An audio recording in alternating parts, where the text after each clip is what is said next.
आपका दोस्त शेख जमील। आप देख रहे हैं शब्द की गूंज में आपका स्वागत है। आज मलकापुर से नगर परिषद के ऊपर पानी को लेकर एक मोर्चा लाया गया है। आप देख सकते हैं, हम कैमरामैन से कहेंगे कि मोर्चे के अंदर की पब्लिक को बताइए। देखते हैं निवेदन देने के बाद में ये लोग क्या जवाब देते हैं, क्या बाइट देते हैं। मलकापुर से नगर परिषद के अंदर मोर्चा पहुंच चुका है। आम जनता मोर्चे के अंदर नगर पालिका के गेट के ऊपर पहुंच चुकी है।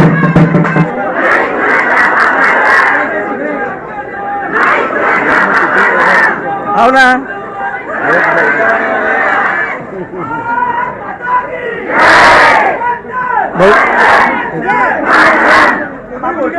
एक मिनिट ऐकून घ्या पूर्ण। आता आपलं एक मिनिट सर्व नीट ऐका। आता आपलं असणारं शिष्टमंडळ त्यांच्याशी जाऊन चर्चा करणार आहे। त्याच्यानंतर आपल्या ज्या काही मागण्या आहेत त्या आपण त्यांच्याकडे देणार आहोत आणि त्यानंतर ते आपल्या समोर येऊन आपल्या सर्वांशी चर्चा करून आपले जे काही प्रश्न आहेत सर्वांचे आपण त्यांना विचारू आणि त्यांच्याकडून या संदर्भामध्ये अतिशय एकदा जे काही ठोस निर्णय घेता येईल तो आम्हाला त्यांनी वेळ द्यावा। अशा संदर्भात आपण सर्व त्यांच्याशी चर्चा केल्यानंतर इथून सर्वात अगोदर महिला जातील आणि त्यानंतर मग पुरुष जातील। कुणीही धक्काबुक्की किंवा कुठल्याही इथल्या संपत्तीला इजा करण्याचा किंवा आदळआपट करण्याचा प्रयत्न करू नये। आपल्याला आपला रोष पूर्ण ताकदीने व्यक्त करायचा आहे, पण ते करत असताना आपल्याला ही जबाबदारी घ्यायची की हे शहर आपलं आहे।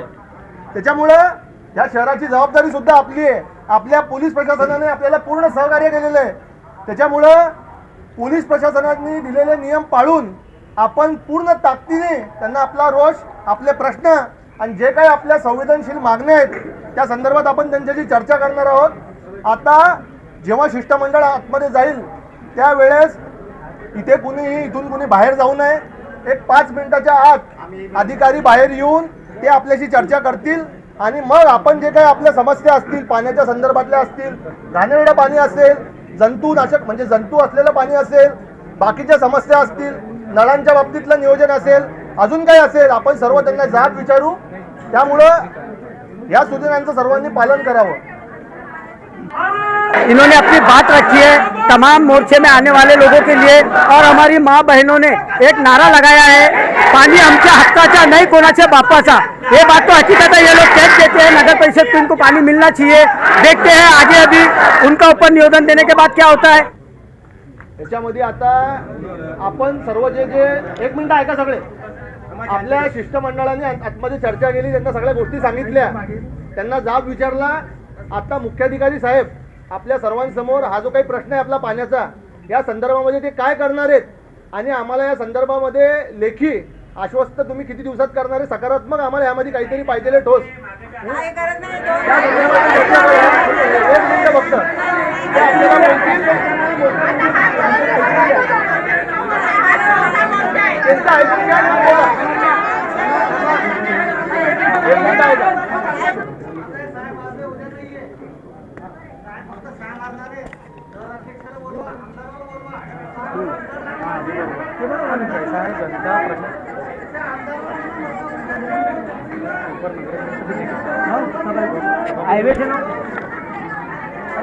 उसका क्या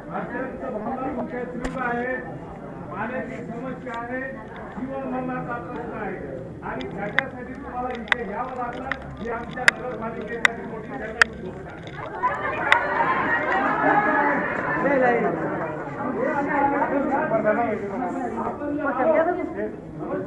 आहे। आणि संवादाने समस्या सुटत असतात। आपल्यामध्ये संवादच झाला नाही तर मग आपण मोठ्या विषयासाठी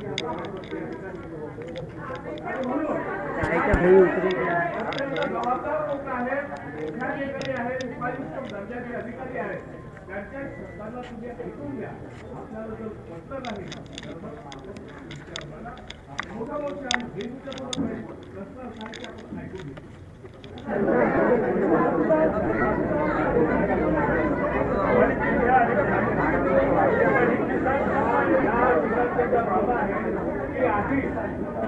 मध्ये असलेल्या लोकांना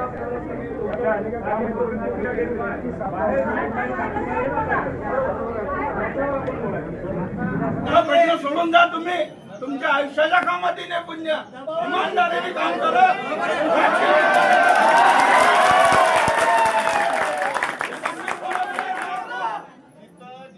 नगरपालिकेला अधिकार आहे म्हणजे प्रशासनाला की पाणी पुरवठ्याच्या पाईपलाईन हद्दीबाहेर घ्यायच्या किंवा हद्दीत घ्यायच्या त्याच्या बाबतीत तुम्हाला सांगतो माझ्या हातात असलेल्या निधीतनं मी हद्दीबाहेर पाईपलाईन रस्त्याची एक 40 वर्षाची समस्या जी आहे मलकापूरची त्याच्यावर काही धोरण नाही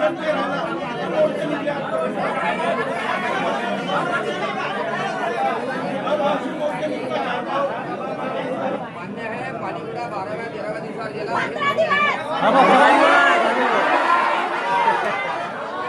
अभी वापस से अपन बिल कवर करेंगे. अभी ऐसा था अभी तक की लाइन जो जा रही थी एवरेज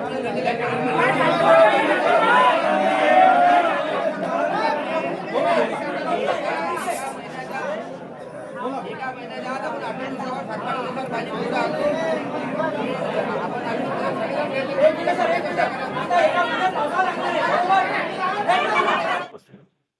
मी मागच्या काळात ज्यावेळेस जिल्हा नियोजन समितीची मीटिंग होती पालकमंत्री समोर हा विषय घ्यावा की आपला एक्सप्रेस नियमित सुरू व्हायला पाहिजे. तर माननीय पालकमंत्री साहेबांना आणि आपले आमदार साहेब भेटले त्या संदर्भात आम्ही त्याला पूर्ण झाला. 21 वर्षा एक्सप्रेस जे तोडगा आहे ते आजच्या 4 दिवसाआधी ते संपलेलं आहे. त्या एक्सप्रेसची लाईन सुरू झाली. तसंच एक्सप्रेस फिडर म्हणून मलकापुरात बी आपलं जिथं WTP जिथं आपलं पाणी फिल्टर येते तर सुट्टी केलं केंद्र तिथेही आपला एक्सप्रेस फिडरचा काल ते बी काम कम्प्लीट झाला. तिथेही आता आपला एक्सप्रेस फिडरचा काम व्यवस्थित झाला म्हणजे तिथं लाईनची आता कंप्लीट आहे. दुसरा वारंवार तिथं लाईन जायामुळे ज्यावेळेस लाईन जायची तर आपला सप्लाय तिथून खंडित व्हायचा आणि इथं पाणी आपल्याला कमी आहे. तिसरा विशेष मुद्दा की पाणी तिथं धुपेश्वरले पूर्णा नदीत आपल्याला पाणी तिथं आहे तिथं पाणी काऊन नसतं. आपली जे पाईपलाईन आहे ते एका तासात 4 लाख पर लिटर एवढी ते पाईपलाईनचे आपण साह्यानं मलकापूरला एका WTP मध्ये पाणी आणू शकतो. तशी पाईपलाईन आपली व्हायला तशी. बाकी आज रोजी आपण 1 लाख लिटर प्रति आवर म्हणजे एका तासात 1 लाख लिटर आणू शकतो कारण तिथं एकच पंप आपण चालू. त्याचं कारण काय आहे की आपल्या जे मागच्या वेळेस ट्रान्सफॉर्मर होत ते तेवढा क्षमतेचा नव्हता की आपण त्याच्यावरून 2 पंप चालू शकतो.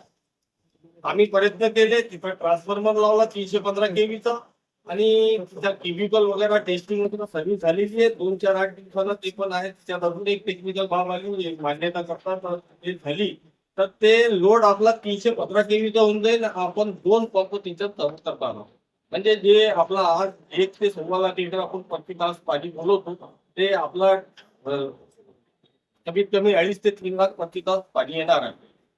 तसंच तुम्ही आज बघितलं असं हे 4 दिवसापासून आमचा पाणीचा ते एक्सप्रेस फिडरचा लाईनचा हे प्रश्न सुटला तर आजच्या रोजी आपण तिच्या 3 दिवस कमी केले कारण आपल्याला पाणी तेवढं आला. जर तुम्ही बघत असाल त्यांच्यावर मोबाईल मध्ये मेसेज असेल किंवा तुम्ही कोणाला विचारपूस केला वॉलमेनशी तारीख वाईज तर आजच्या तारखेत आपण 12 दिवसावर पाणी आलं 11 ते 12 दिवस. कारण त्याचं कारण असतोय तिथं लाईन बंद नाही होऊ राहिली म्हणून आपला पाणी येऊ राहिलं. तसंच आपण फिल्टर करून ते पाणी करून शिंगणार. तिसरा मुद्दा आपला असा आहे की आपल्याला पाणी सुसुळीत कधी होईल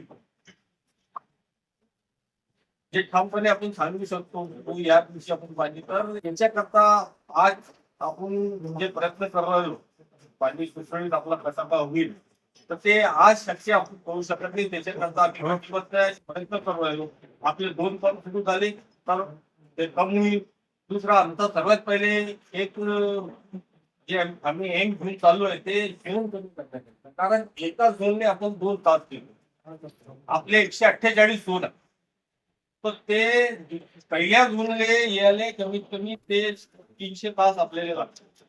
तर ते सर्वात पहिले आम्हाला झोन कमी करायचे.